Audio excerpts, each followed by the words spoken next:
Imagine for a second, like looking down at your phone to check a security notification. Right, just a standard alert from that little camera in your locked bedroom. Exactly. So the video loads, and you see that familiar green tint of the night vision. Oh, yeah, that creepy green glow. Yeah. But here is the thing. The timestamp in the corner reads 3:12 a.m. Okay, pretty late. But then you happen to glance at the actual digital clock on your nightstand, and it clearly says 2:47 a.m.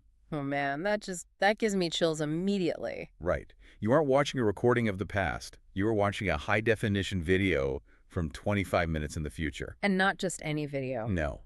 In that video, you are literally watching your own hand reach out, turn the deadbolt, and open your bedroom door. Opening it for whatever is just waiting for you out in the hallway. It's completely mind-bending. Yeah, Welcome to the deep dive, everyone. glad to be here for this one. If you're listening to this right now, whether you're commuting or, working, or especially if you are lying in bed in the dark, I really want you to think about the physical space around you. Like the actual geometry of your room. Yeah, and all the tech we fill it with. Think about the smart doorbell on your porch, or maybe the baby monitor down the hall. Or those little cheap indoor cameras you buy just to watch your dog while you're at the office. Exactly. We surround ourselves with these digital eyes, right? And we assume they are just these impartial witnesses to reality. Because why wouldn't they be? It's just hardware and code. But today, we're jumping into a meticulously documented narrative from the YouTube archive of The Midnight Curator. Such an incredible archive. It really is. And our mission for this deep dive is to examine this specific case study. We aren't just telling a ghost story today. No, definitely not. We are dissecting what happens when the very tools we use to establish our physical safety, specifically a motion-activated camera, are turned against us. Turned against us by an intelligence that fundamentally refuses to play by the rules of physics. Or time, for that matter. Right. So, to really understand the mechanics of this terror, we kind of have to start with the baseline environment. Setting the scene. Yeah. The protagonist, this new tenant, moves into this old, creaky apartment building. Which is just a classic setup, but it matters so much here. It does. Right away, we are dealing with a space that is already acoustically and structurally compromised. Like, old buildings are basically giant wooden amplifiers, right? Exactly. The physical environment itself provides the perfect camouflage. You've got thin walls, floorboards that expand and contract, Fluctuating water pressure in the pipes making all those weird groans. and the flickering hallway lights. It's the absolute perfect cover for a supernatural intrusion. Because right out of the gate, you're dealing with false positives all the time. Oh, constantly. If you hear a floorboard groan in a brand new high-rise condo, you might freak out. You'd call security. Right. But in a building from the 1920s, your brain automatically filters that out as just, settling. The environment basically forces you to constantly doubt your own sensory input. But this tenant isn't just fighting the acoustics of the building. They are fighting the absolutely bizarre parting words of the landlord. Oh, the landlord. This guy is, wow. Yeah, the person who just handed them the keys to this place. The landlord doesn't just say, like, hey, watch out for the tricky hot water valve in the shower. No, nothing helpful like that. Instead, he stands in the living room, points down the hall toward this specific bedroom door, and gives two incredibly specific warnings. And these warnings are crucial, So the first warning is, people don't usually stay in that room very long. which is already a huge red flag. Huge. But the second one is worse. If you ever wake up at night, don't check the hallway. Those two sentences just completely alter the psychological landscape of the entire apartment. How so? Like, break that down for us. Well, notice what the landlord doesn't say. He doesn't say the apartment is haunted. Right, he doesn't say there's a ghost. And he doesn't say the building is cursed either. From an analytical perspective, he is establishing a strictly defined territorial boundary. Okay, so it's geographical. Exactly. He isolates the threat to the hallway, and he isolates the target to that specific bedroom. It kind of mimics the dynamic of a medieval siege, doesn't it? That's a great way to look at it. Huh. Human evolutionary psychology is deeply rooted in the concept of the den. Or the sanctuary. Right.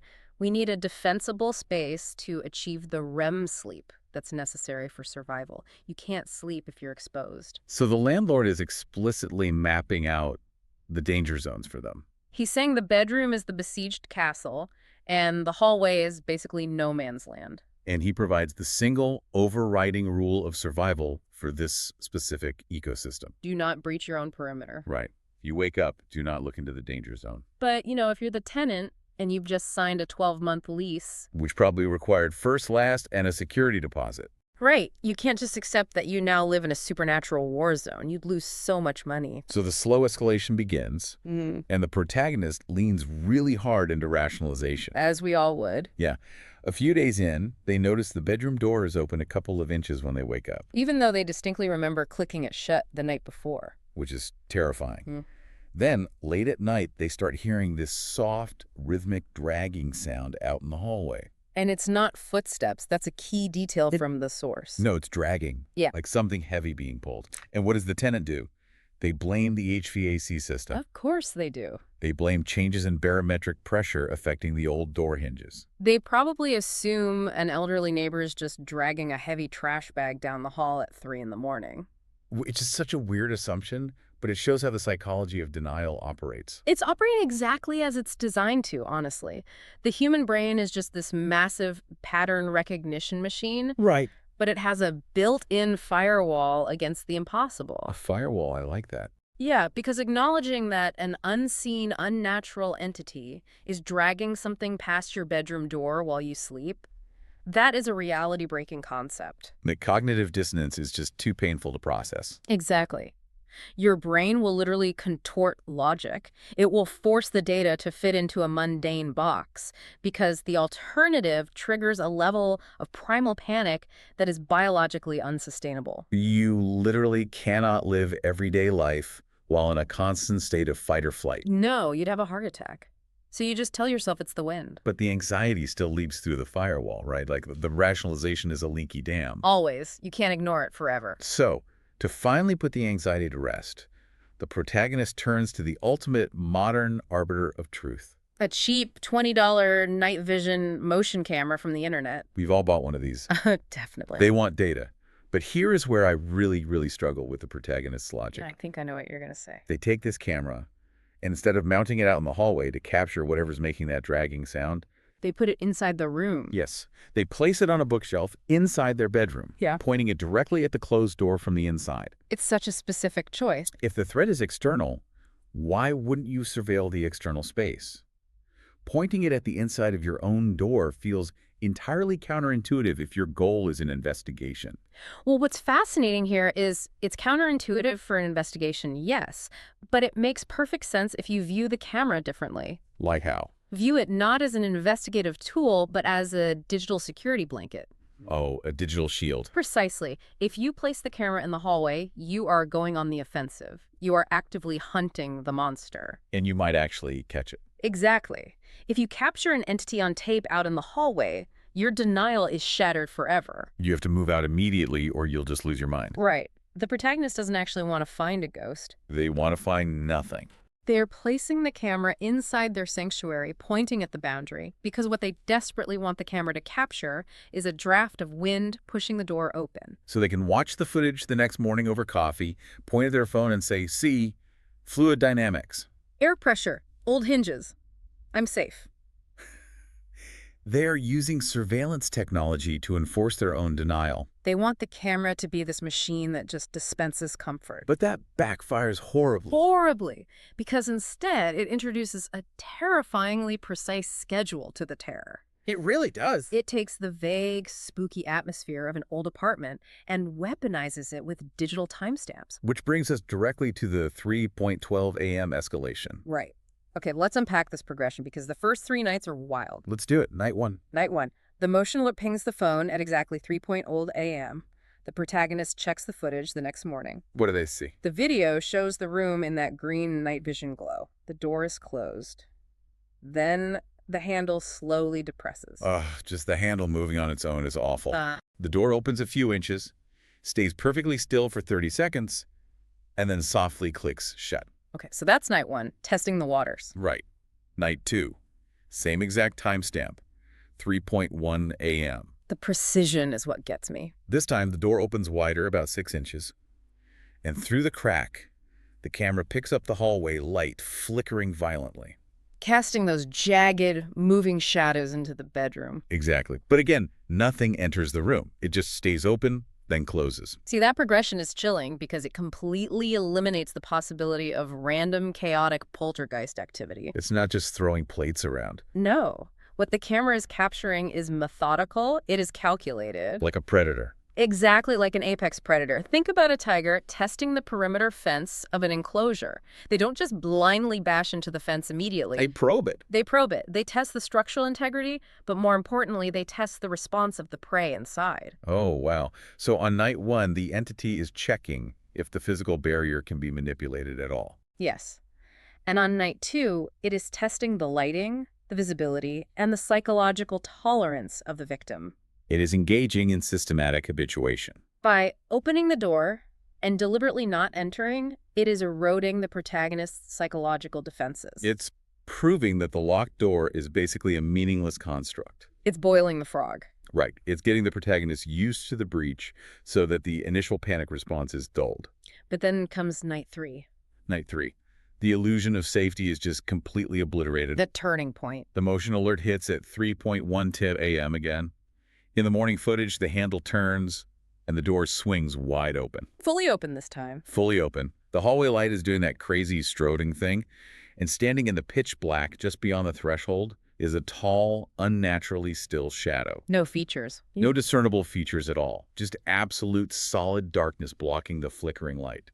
It stands there for several seconds, facing the bed where the protagonist is sleeping. Just watching them sleep. And then the shadow slowly raises a long arm, extends a hand, and points its finger directly into the lens of the camera on the shelf. That gesture right there fundamentally rewrites the entire dynamic of the haunting. Here's where it gets really interesting, because it means it knows it's being watched. Yes, it understands human surveillance, but think about the philosophical implications of that. Okay, lay it on me. The philosopher Michel Foucault wrote extensively about this concept called the panopticon. The prison design, right? Right. It's the idea that surveillance creates power because the observer can see the subject, but the subject cannot see the observer. A one-way mirror effect. Exactly. The camera gave the protagonist a false sense of power. They thought they were safe behind the digital lens. But when the entity points directly at the camera, it just shatters that mirror. It is communicating a highly sophisticated concept. It's essentially saying, I understand your human technology. I recognize this plastic and glass box as a surrogate for your eyes. And I am only allowing you to see me because I choose to. It violently reverses the power dynamic. The observer instantly realizes they are actually the one being studied. I can't even imagine sitting on my bed, holding my phone, watching that footage and realizing this thing knows exactly what I'm doing. It's deeply violating. But wait, there's a technical detail buried in this third night of footage that is, honestly, the most mathematically terrifying part of this entire sequence. The timestamp discrepancy? Yes. So the protagonist looks at the motion alert notification on their phone. The push notification came through at exactly 3:1 a.m. Like clockwork. But when they expand the video and look at the actual timestamp burned into the corner of the camera's internal recording. The clock on the video itself. Right. The video clock reads 3:1 a.m. And that discrepancy is catastrophic for our understanding of reality. Okay, let me push back on this for a second. Go for it. Because my very first instinct when I read this source material was, okay, it's a cheap internet camera, probably laggy Wi-Fi. The push notification just got delayed by a minute. A totally logical assumption. Right. We've all had a food delivery app tell us our food is arriving 5 minutes after it's already sitting on the porch. Sure. Why is a 1-minute delay in a push notification so sinister in this context? It's a great question, but you really have to look at how these specific cameras actually function on a hardware level. Okay. Cheap night vision cameras don't use complex AI to determine if a human is in the frame. They rely on a PIR sensor. A PIR sensor, break that down for me. What does that actually mean? PIR stands for Passive Infrared Sensor. Okay. A PIR sensor doesn't see the room the way a glass lens does. It monitors a grid of ambient infrared radiation, heat. So it's basically taking the temperature of the room. Essentially, yes. It takes a baseline temperature. When a warm body, a human, a dog, whatever, walks across the sensor's field of view, it registers a sudden delta. A shift in the heat signature. Right, a sharp change in temperature from one grid sector to the next. That temperature difference generates a tiny electrical charge. And that charge is what wakes the camera up. Exactly. That charge triggers the camera to start recording and sends the alert to your phone. It is a strictly physical, localized, instant reaction based on the electromagnetic spectrum. So it's not relying on the Wi-Fi to know something is there. The physical hardware triggers the software instantly. Exactly. Now apply that to the timeline. If the video footage, which is triggered by the sensor, shows the entity standing in the doorway at 3:11 a.m., But the motion trigger didn't alert the system until 3:12 a.m. it means the entity stood fully visible in the frame for 60 entire seconds without triggering the infrared grid. Oh, wow. To fool a PIR sensor for a full minute, you can't just be invisible. It'd have to be the exact same temperature as the room. You have to possess a physical form that emits the exact same thermal signature as the ambient background temperature, down to the decimal. Which is physically impossible for a living thing. Right. Or, worse, it implies the entity operates entirely outside the electromagnetic spectrum. Meaning it doesn't emit heat or reflect normal light. And the only reason the lens captured its image at all is because it actively chose to manifest a visual footprint while simultaneously suppressing its thermal one. It's a localized manipulation of physics. Yes. It's essentially saying your sensors only detect what I allow them to detect. The technology is fundamentally compromised. So the protagonist realizes their digital shield is actually a window for the monster to stare back through. Which leaves them with zero defensive options. Right. If your camera is useless, what do? You have to become the camera yourself. And this leads us to the terrifying sensory experience of the stakeout. The transition from passive observer to active participant. Exactly. It's the next night. The protagonist decides they're just going to stay awake and catch this thing in real time. A bold move, but what else can you do? They lie in bed in the dark. They set a silent vibrating alarm on their phone for 3:10 a.m. to make sure they're fully alert when the time comes. The anticipation here has to be agonizing. The room is dead silent. The only light is that tiny pulsing red LED on the front of the camera on the shelf. Just waiting for the clock to tick. The phone vibrates at 3:10 a.m. They dismiss it. They lie there, faking sleep, eyes just barely open, staring at the door. The digital clock ticks to 3.11. Nothing. And then the sound starts, right outside the door. That dragging sound. A soft, wet, sliding sound. The source material describes it like a heavy sack of wet flour being dragged across the hardwood. The dread is infinitely worse than any sudden jump scare. It's so drawn out. The handle slowly turns, the door swings open, the hallway light is doing that violent strobe effect again. And the physical environment reacts. Right, the protagonist feels a rush of freezing cold air poured into the bedroom, just washing over the bedsheets. They are bracing for that shadow to step into the room. Nothing happens. The doorway is completely empty. The dragging sound stops. There are no footsteps. This specific moment is a masterclass in psychological paralysis. Because the brain just breaks. Right. It induces a severe neurological crash in the protagonist. The sensory input is overwhelming and completely contradictory. How so? Well, the auditory cortex hears the heavy brass handle turn. The visual cortex sees the heavy wooden door swing open. The somatosensory system feels the massive drop in temperature. Every single biological alarm is screaming that a physical breach has occurred. A massive predator is in the room. But the eyes say the room is empty. Exactly. And when the brain is presented with an undeniable catastrophic threat but cannot locate the physical coordinates of that threat, Doesn't know what to do. it triggers a response known as tonic immobility. Is that like playing dead? We commonly call it playing dead, yeah, Yeah. but it is not a conscious choice at all. You don't decide to do it. No. When the amygdala, the fear center of the brain, determines that fight is impossible because there is nothing to hit. And flight is impossible because you don't know which direction to run away from. It essentially severs the connection to the motor cortex. Your heart rate plummets. Your muscles literally lock up, and you are paralyzed by your own nervous system. It's an evolutionary last resort. If I don't move, maybe the predator won't see me. So the protagonist is trapped in their own body, staring at this empty doorway, terrified to even blink. Vulnerable. And then, the silence of the room is broken by a tiny mechanical noise that changes absolutely everything. Oh, this part. From the bookshelf, the cheap little camera makes a sharp click. It's the sound the internal motor makes when it engages the tracking software. But the protagonist is looking at the door, and the door is empty. Then they realize, out of their peripheral vision, the camera isn't pointing at the door anymore. It moved. It has mechanically rotated on its base. It is tilted down, and it is now pointing directly at the side of the protagonist's bed. And this is where the implications of the technology become truly, truly sinister. Okay, I have to stop here because I cannot get past the mechanics of the camera moving. Let's look at the hardware again. These cheap cameras use basic pixel contrast tracking, right? Normally, yes. They don't have LiDAR or depth sensors.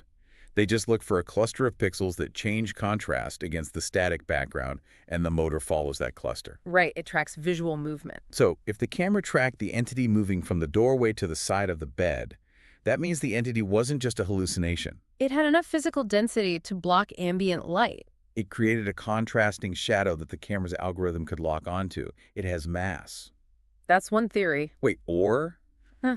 Did the entity physically reach out and grab the plastic casing of the camera to turn it? That is the brilliant, horrifying ambiguity of the situation. Which one is worse? Let's explore both avenues because both are equally devastating to the protagonist's reality. Okay, let's start with the tracking software. If the camera tracked it using pixel contrast, as you said, it means the entity interacts with photons. It has a physical presence in the three-dimensional space of the room. It's actually there. It means the machine is operating exactly as engineered, faithfully recording a physical horror that the human eye, perhaps blinded by fear or a localized cloaking effect, cannot immediately process. The machine is telling the truth, and the human senses are failing. Right. And the other option, Tactile manipulation. the entity physically placed a cold hand on the camera and manually rotated it. Ugh. This implies a level of physical interaction that completely transcends a standard haunting. It has weight. It means the entity has density, weight, and the ability to manipulate the physical environment just inches from where the protagonist is paralyzed in bed. But regardless of how the lens shifted, the structural narrative is the same. The perimeter is gone. The hallway is completely irrelevant now. The threat has bypassed the boundary and is currently occupying the most intimate sanctuary space possible, right beside the mattress. The protagonist realizes this. They slowly shift their gaze, opening their eyes just a fraction of an inch to look over the edge of the blanket. And this is where we finally get a visual. We finally get a physical description of the entity. It is standing next to the bed, but it is not touching the ground. Hovering. It is hovering, perfectly still, about 4 inches above the wooden floorboards. The skin is described as an ashen, pallid gray. The eyes are just solid pits of darkness. But the detail that absolutely made my stomach drop is how the face is structured. It's so unsettling. The source material says it looked like someone had tried to draw a human face from memory and forgot some details. But that is such a specific kind of horror. The mouth is stretched horizontally, entirely too wide for the jawbone. That description is a perfect textbook trigger for the uncanny valley effect. I really love the AI generator metaphor for this. Oh, that's a great comparison. It's like when you ask an early AI image generator to create a picture of a smiling human. It understands the raw data, sorta. Right. It knows a face needs 2 eyes, a nose, a mouth, and skin. But it fundamentally lacks the understanding of the underlying human anatomy. It doesn't know why things look the way they do. It doesn't know why the jawbone is shaped that way or how muscles connect to cheekbones, so it just hallucinates the geometry. It gives you a mouth with too many teeth. Or a mouth stretched too far across a flat surface. It's a mathematical approximation of humanity that fails the algorithm. That is a phenomenal modern analogy. And you know, the uncanny valley isn't just a feeling of creepiness. What is it, biologically? It is a profound evolutionary alarm bell. Evolutionary psychologists theorize that we develop this specific visceral revulsion to protect ourselves. We checked ourselves from what? Well, when early humans encountered something that looked almost exactly like them but lacked crucial microexpressions or had slightly disproportionate features, Like a sick person. yes, it usually meant one of 3 things. 1, the person was deeply diseased and highly contagious. 2, Bye. the person was deceased. And 3. Or 3, it was a rival hominid species that pose a lethal threat. Oh, wow. So when you look at an entity that is wearing humanity but getting the bone structure completely wrong, it bypasses your rational brain. It triggers millions of years of genetic survival instincts telling you to run But the protagonist can't run. because of the tonic immobility. They're just lying there, breathing shallowly, desperately hoping this thing still thinks they are asleep. And then it gets worse. So much worse. Yeah. As the camera's red light pulses, this hovering, distorted face slowly hinges downward. Moving closer. It lowers itself until it is hovering mere inches from the protagonist's ear. They can feel an unnatural freezing cold radiating off the gray's skin. And the entity speaks. It whispers. It doesn't shout. It whispers in this wet, raspy voice right into their ear. Don't pretend you're asleep.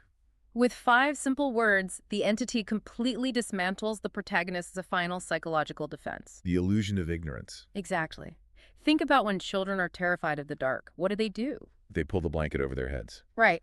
And the underlying logic there is, if I cannot see the monster cannot see me. It is the last desperate refuge of a mind that has no physical weapons left. The protagonist was relying on that exact childhood logic. If I keep my breathing steady and my eyes mostly closed, it will eventually lose interest. But by whispering, don't pretend you're asleep. The entity violently rips the blanket away. It is asserting absolute dominance over the space. It's saying, I know you're awake. I can hear your heart rate spiking. I can smell your adrenaline. I know exactly how terrified you are, and I demand your active participation in this horror. It shifts the entire encounter from a passive haunting into an intimate psychological violation. It's forcing a relationship between them. I honestly cannot even fathom surviving that moment without my heart stopping. The protagonist basically just stays locked in their frozen state. Yeah, they don't move a muscle. Eventually, a random email notification buzzes on the phone on the nightstand. Breaking the spell. The entity slowly straightens up, floats backward, gliding through the air without moving its legs, and just exits the room, the door clicking shut behind it. The physical encounter ends. The sun comes up. The adrenaline crash must have been absolutely staggering. Exhausting. But, as we know with this case study, surviving the night is only half the battle. Because digital memory doesn't sleep, and it doesn't experience adrenaline crashes. The physical haunting is over, but the technological warfare is really just beginning. Exactly. The protagonist wakes up in the morning daylight, probably trying to convince themselves it was just an incredibly vivid sleep paralysis hallucination. Hoping it was just a nightmare. But they see the motion alert on their phone. 3:11 a.m. The undeniable proof. They open the camera app. They hit play on the footage.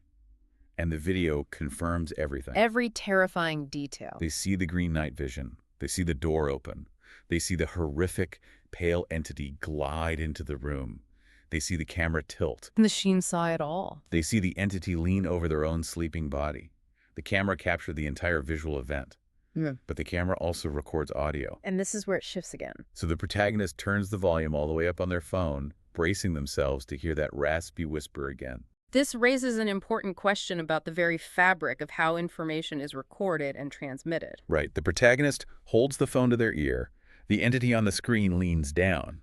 But the whisper that comes out of the phone speaker is entirely different from the physical reality they experienced just hours ago. The message changed. In the room, the entity said, "Don't pretend you're asleep." Yeah. But the digital recording captures the entity's voice, whispering a completely different sentence. "Tomorrow night, you'll open the door for me." Let's really unpack the sheer impossibility of that from a technical standpoint. If you understand how digital audio recording works, you realize how absolutely terrifying this is. Break it down for us. Acoustic waves versus digital code. Right. When a human speaks, vocal cords vibrate air molecules. Simple acoustics. Those acoustic waves travel through the air, hit the diaphragm of the microphone inside the camera, and vibrate it. And then the camera processes it. An analog-to-digital converter, an ADC chip, takes those physical vibrations, converts them into electrical voltage, and translates that voltage into binary code, Ones and zeros. which is then saved to the flash memory card.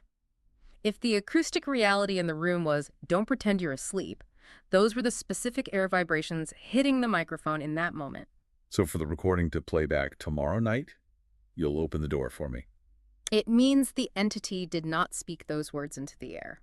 It bypassed the physical microphone entirely. Exactly. It bypassed the acoustic environment and interacted directly with the digital architecture. That is insane. It actively rewrote the binary code on the camera's memory chip to embed a prophetic message that it knew the protagonist would listen to hours later. It is orchestrating a multi-tiered psychological attack. It delivered an immediate threat to the physical ear to induce terror in the moment. And it planted a delayed digital threat in the code to destroy any hope the protagonist might have found in the daylight. It's hacking the technology to gaslight the victim. But if rewriting the audio binary is a terrifying hack, what happens later that night just shatters the concept of reality altogether. This is where we hit the absolute climax of the psychological This warfare. really is the most mind-bending part of this entire deep dive. It's the next night. The night of the prophecy. The protagonist is sitting on the edge of the bed, reeling from this altered audio message. The bedroom door is locked securely from the inside. They are staring at their phone. Waiting. Suddenly, the screen lights up, a new push notification from the camera app. Motion detected. And the timestamp? The timestamp on the notification says 3:12 a.m. But the protagonist looks up at the physical analog clock on their bedroom wall, and it clearly reads 2:47 a.m. The hardware is reporting an event that has not yet occurred in linear time. The camera has just recorded a 3:1 a.m. event, but it is currently only 2:47 a.m. in the real world. The camera is recording 25 minutes into the future. The protagonist presses play on the notification. The video starts normally, green night vision, the locked door, the empty room. And then, But then, the lock on the door slowly turns from the inside. from the inside.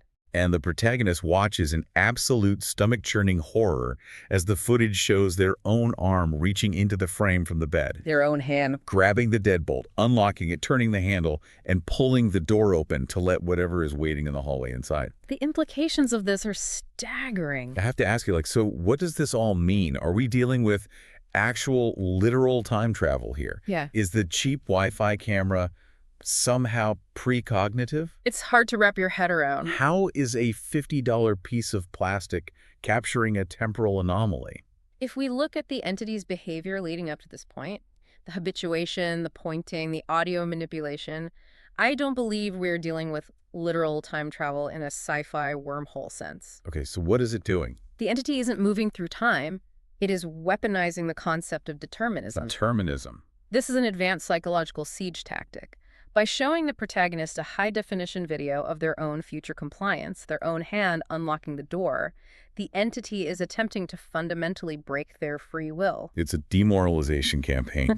Exactly. It is trying to instill a sense of absolute crushing futility. You can't win. The message embedded in that future footage is, it doesn't matter what defensive strategies you employ. It doesn't matter how terrified you are. It doesn't matter if you stay awake. In exactly 25 minutes, your will to resist will collapse and you will surrender. You will open the door for me. It forces the victim to watch the exact moment of their own betrayal before it even happens. It creates this agonizing countdown where the victim has to fight not just the supernatural monster outside, but the perceived inevitability of their own actions. It's the ultimate self-fulfilling prophecy trap. If you watch a video of yourself giving up, does your brain eventually just accept that it's your destiny to give up? That's what it wants. But the protagonist, to their immense credit, rejects this fatalism. They look at the clock, 2:49 a.m. They have time. They have 23 minutes before they supposedly reach out and unlock that door. And when confronted with this bizarre, abstract, time-distorting, mind-bending threat, what do? They revert to basics. They revert to the most basic, primal human instinct imaginable. They revert to physical mass. Which is a fascinating psychological pivot. We see this all the time, right?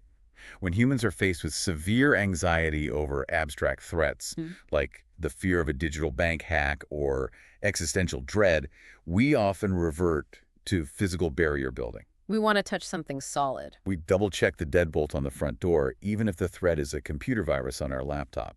We crave the tangible. And the protagonist does exactly this. They grab a heavy, solid oak chair and wedge it forcefully under the door handle. Good move. Then they drag a heavy wooden desk across the floor and pin it against the back of the chair.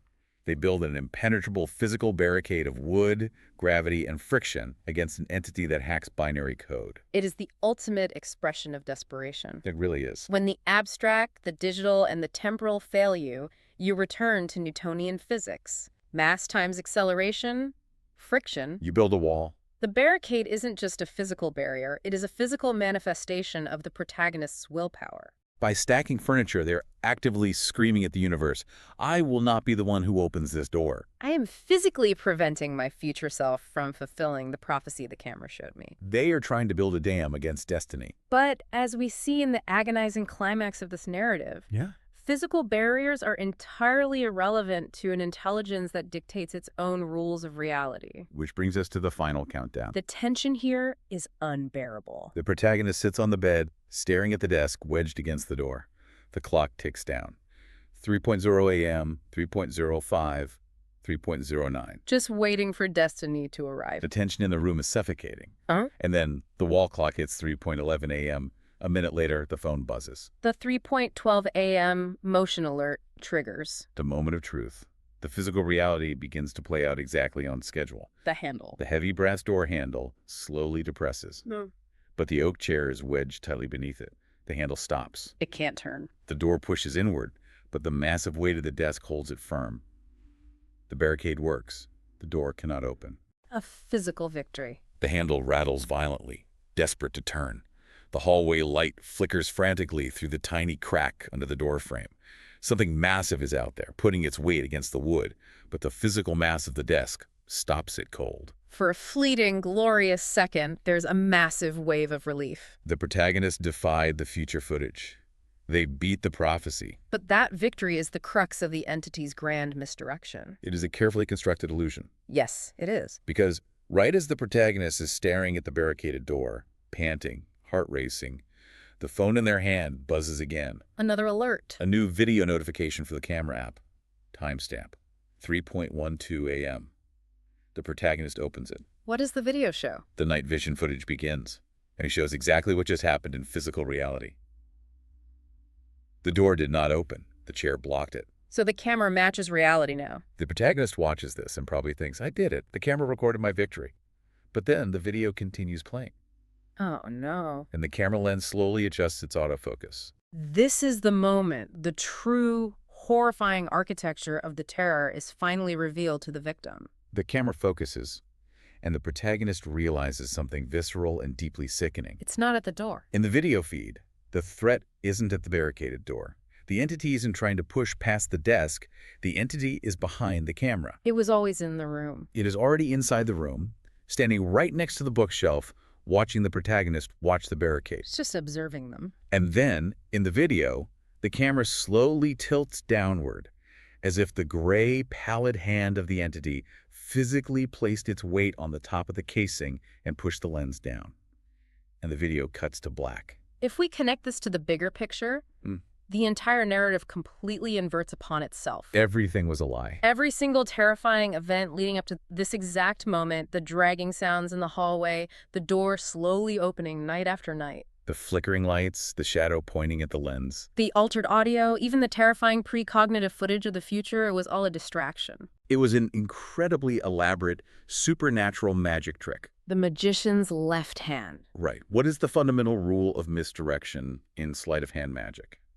You make the audience focus so intensely, so emotionally on what your left hand is doing that they are completely blind to the fact that your right hand is already slipping their watch off their wrist. The entity weaponized the hallway and the door to act as the left hand. It terrified the protagonist into fortifying the perimeter. It manipulated them into locking the deadbolt, dragging the desk, building the barricade, and staring relentlessly, obsessively at that single piece of wood. It made them focus all their attention, all their fear, and all their technology on the boundary.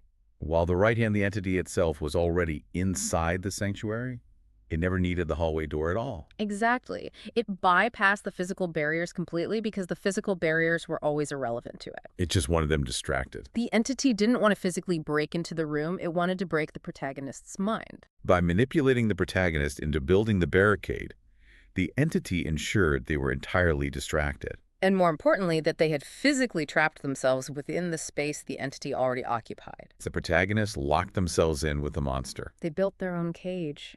And the final nail in the coffin of this psychological destruction happens right after that video cuts to black. The phone buzzes one last time. The final alert. A simple motion alert for 3.14 a.m.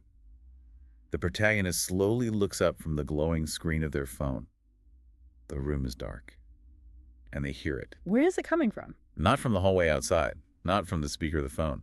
Right behind them, hovering incredibly close to the back of their neck, that wet, raspy voice whispers one final sentence into their physical ear.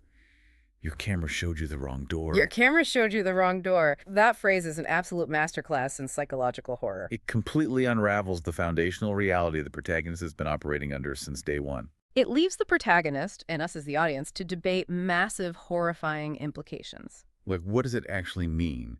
Did the entity enter through the physical closet door? Did it manifest from the darkness under the bed? Or is the concept of the wrong door something much more insidious and metaphorical? Okay, I actually love this theory. A metaphorical door. Let's unpack that. What do you mean by metaphorical door? Think about the mechanics of what the protagonist actually did. They felt unsafe, so they installed an internet-connected camera to bridge the gap between their waking, rational reality and the nocturnal, supernatural unknown. Right. A camera, fundamentally, is a threshold.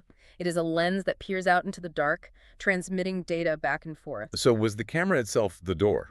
By setting up a digital device specifically to observe the supernatural, did the protagonist unknowingly open a digital conduit that invited the entity into the space? We established earlier that the entity can manipulate binary code and interact with the digital sensor. What if the act of surveilling the entity is what actually pulled it through into the room?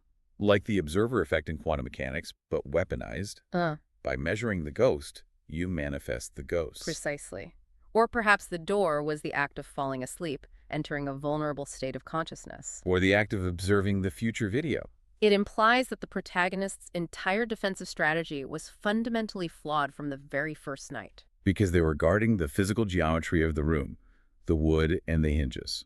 While the entity operated on a completely different plane of access, they were guarding the castle gates while the enemy was already inside the walls, utilizing a portal they didn't even know existed. It's the ultimate betrayal by the technology we trust to keep us safe. Which brings us to our key takeaways for you, the listener, as we wrap up this incredibly tense deep dive. So many lessons here. This narrative from the Midnight Curator archive is more than just a ghost story. It perfectly illustrates a profound modern anxiety. We rely on our technology so heavily. We do. Our high-definition security cameras, our Wi-Fi smart locks, our digital timestamps, our push notifications, we use them to validate our safety. We use these tools to impose order and binary logic on a chaotic world. But this case study proves that this reliance is a false comfort when you are faced with an intelligence that doesn't play by the rules of physics, time, or linear logic. I want you to really think about how you use security cameras, smart locks, or even baby monitors in your own home tonight. You install them on your walls, you check the live feeds on your phone from bed. And you trust them implicitly to show you the objective truth of your physical surroundings. If the screen shows an empty room, you believe the room is definitively empty. But what if that technology is fundamentally vulnerable? Not to a human hacker sitting in a van with a laptop, but to something else entirely. What if your cameras only show you what something wants you to see? What if the peace of mind you purchase for $50 on the internet is actually just a blindfold that keeps you from seeing what's really standing next to you? That is a deeply chilling thought to take to bed tonight, especially if you have a little glowing LED light shining from a bookshelf in your room. Turn them to face the wall tonight, maybe? I want to leave you with one final lingering idea to mull over, something that wasn't explicitly answered in the text, but is buried in the terrifying implications of that final scene. Let's hear it. If the entity was already inside the room the entire time, if it was standing right behind the camera while the protagonist stared frantically at the barricaded door, Right. whose perspective was the camera actually recording when it tilted downward at the end? Oh, wow. When we set up surveillance to watch the dark, we automatically assume we are the ones doing the watching. Mm-hmm. But if the entity can manipulate the motor, rewrite the audio, and inject future footage, Was that camera ever truly the protagonist's tool? or from the very first night it clicked on at 3:12 a.m. and recorded a shadow pointing back at it, Okay. was the camera the entity's tool all along? A truly haunting perspective on the nature of observation. It's definitely something to reconsider the next time your phone screen lights up with a motion-detected alert in the dead of night. Are you watching the room to keep yourself safe? Or is the room using your own camera to watch you? Yeah. Thank you for joining us on this deep dive. Yeah. Stay safe out there. Trust your instincts over your screens. And maybe, whatever you do, don't check the hallway.